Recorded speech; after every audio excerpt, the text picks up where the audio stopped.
Well, despite losing Saturday, the South Dakota State football team has plenty to be thankful for this week as they will celebrate the holiday with friends and family.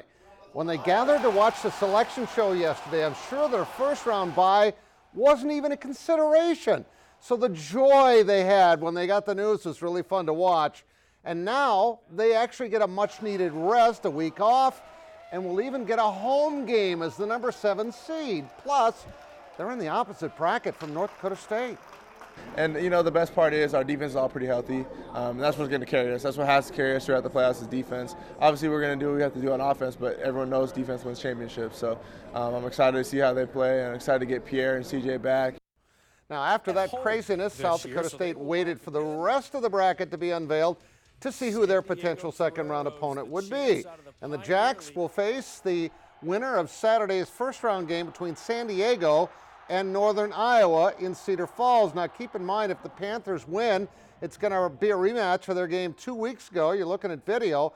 Although the Jacks did beat UNI 38-7, the game was much closer than that until a fourth quarter explosion when South Dakota State scored 21 unanswered points. And you Jackrabbit fans know how difficult UNI can be.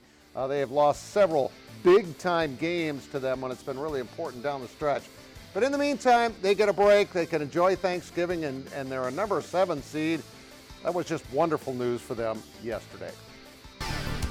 Although you may not have noticed Gray Zabel during any one of Pierre's many scoring plays in their run of 3 consecutive state championships, he's always been at the center of attention for the Governors. Zach Borg has more on our Carl's TV and Appliance Athlete of the Week.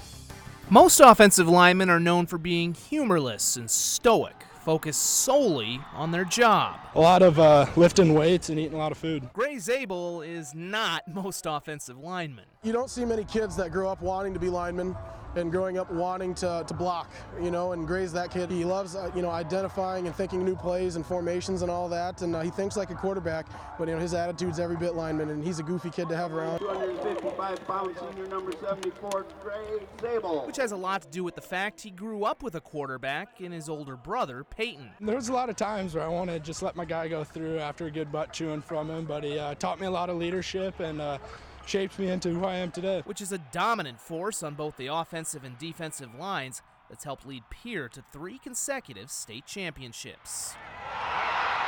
It's unreal. I mean, he was like a freight train coming through. Yeah, I wouldn't want to get in his way if I was on the other team. We joked with him, as he grew into his junior year, like, hey, do you want to take over for Peyton and be the quarterback? And he's like, nah, I want to block. And I said, that's just a special attribute to a kid that wants to play physical football. Which is what Gray will do next fall at North Dakota State as a full-time offensive lineman. Though if they ever need an emergency punter... I enjoy punting. It's fun. There's a lot of jokes go around through the coaches that the center's punting, but it's a good time. It's just one more way that there's more than meets the eye with this big guy. Zach Borg, KDLT Sports. And by the way, congrats to Chris Strevler, the former Coyote, led Winnipeg's Blue Bombers to the CFL Championship. They won the Grey Cup yesterday. We'll be right back.